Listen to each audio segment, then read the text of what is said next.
صلاۃ التسبیح کا کہ صلاۃ التسبیح کی نماز کسی صحیح حدیث سے ثابت نہیں ہے، لیکن ضعیف حدیثیں ہیں، کثرت سے ہیں.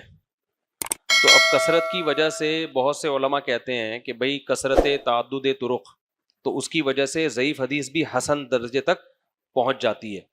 تو اس لیے جمہور علماء اسی کے قائل ہیں کہ چونکہ تعدد طرق ہیں، روایتیں بہت کثرت سے ہیں، تو لہذا یہ قابل بالکل رد کے قابل نہیں ہے، لہذا یہ نماز ثابت ہے. یہ بھی علماء کا موقف ہے.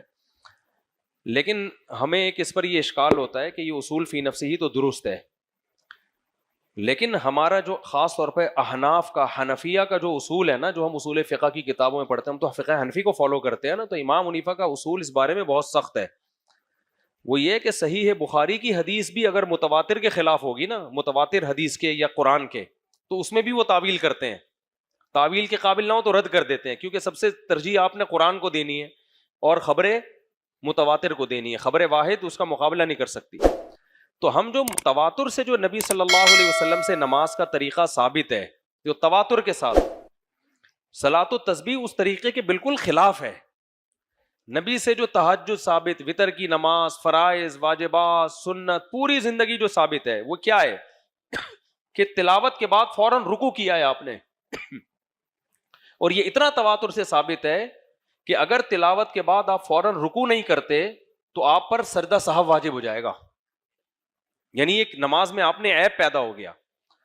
تو اب ہماری یہ رائے ہے، جو ہم کیا، ہماری کیا اوقات، ہمارے حضرت مفتی رشید احمد صاحب رحمہ اللہ کی بھی یہ رائے تھی، تو کہ بھئی صلاۃ التسبیح ٹھیک ہے، ہم اس کو حسن مان لیتے ہیں تعدد طرق کی وجہ سے، لیکن یہ اپنے سے زیادہ صحیح حدیثوں کا مقابلہ نہیں کر سکتی ہے. اس سے جو نماز ثابت ہو رہی ہے نا، آپ تلاوت کے بعد پھر تسبیحات پڑھنا شروع کر دیتے ہو، جس سے جو تواتر سے جو احادیث سے نماز ثابت ہے اس کے مطابق، ان احادیث کے مطابق تو آپ پہ سجدہ سہو لازم ہونا چاہیے. تو ابن تیمیہ رحمہ اللہ نے اس کے لیے بڑے اچھے الفاظ کہے، لم یثبت مثلہ بمثلہ، اس جیسی نماز کہ جو متواتر نمازوں کے بالکل اگینسٹ جا رہی ہے، اس جیسی نماز اس جیسی حدیث سے ثابت نہیں ہو سکتی، یعنی اس کے لیے پاورفل حدیث ہونی چاہیے.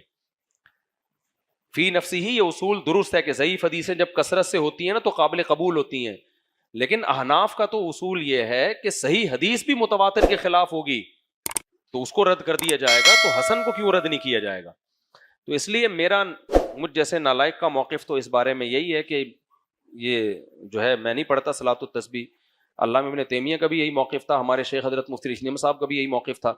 لیکن بہرحال بہت سے علماء کی رائے ہے کہ نہیں، یہ پڑھنا چاہیے. تو بدعت نہیں کہہ سکتے اس کو، کیونکہ اختلاف ہے اور بڑے بڑے علماء کا اختلاف ہے. تو اختلاف کی وجہ سے کم از کم بدعت کے فہرست سے نکل گئی ہے. جو پڑھ رہا ہے وہ ان علماء کو فالو کر رہا ہے، جو علماء اس کو سنت سمجھتے ہیں، تو اس کو ہم بدعتی نہیں کہیں گے، اور اللہ سے امید بھی رکھ لیں گے کہ انشاءاللہ اس کو ثواب بھی ملے گا. لوگوں کا اللہ کے ساتھ معاملہ ان کی نیتوں کے حساب سے ہوتا ہے. اور ناصر الدین البانی نے اس کو سنت کہا ہے. انہوں نے اس بارے میں عبداللہ ابن مبارک کی تقلید کی ہے کہ عبداللہ بن مبارک اس کے سنت ہونے کے قائل تھے، وہ بہت بڑے محدث تھے. تو البانی رحمہ اللہ نے تقلیداً کہا ہے کہ عبداللہ بن مبارک جیسا آدمی کیسے ایک چیز کی وہ کر سکتا ہے. تو لیکن بات یہ ہے کہ ہمارا جو فقہ حنفی کا اصول ہے وہ تو بہت مضبوط ہے بدعت کے معاملے میں. امام حنیفہ بدعت کے معاملے میں بہت سخت تھے، لیکن ہمارے حنفی لوگ بدعت کے معاملے میں، صلاۃ التسبیح کی بات نہیں کر رہا، اس سے ہٹ کے بہت ڈھیلے ہیں، اور ہر بدعت امام حنیفہ کے کھاتے میں ڈالی ہوئی ہے. مسئلہ یہ ہے، فقہ حنفی بدعت سے سب سے دور فقہ ہے، یعنی بدعت کا اصول جو ہے نا اس میں بہت سخت ہے امام حنیفہ کے نزدیک. یقینی چیز کو لیتے ہیں، غیر یقینی کو تعویل کرتے ہیں، تعویل کے قابل نہیں تو ترک کر دیتے ہیں. تو قرآن اور اخبار متواترہ کے مقابلے میں صحیح جو خبر واحد ہے اس کو بھی ترک کر دیا جاتا ہے. تو اس لیے ہماری رائے میں صلاۃ التسبیح کی وہ جو ہے نا وہ ثابت نہیں ہے.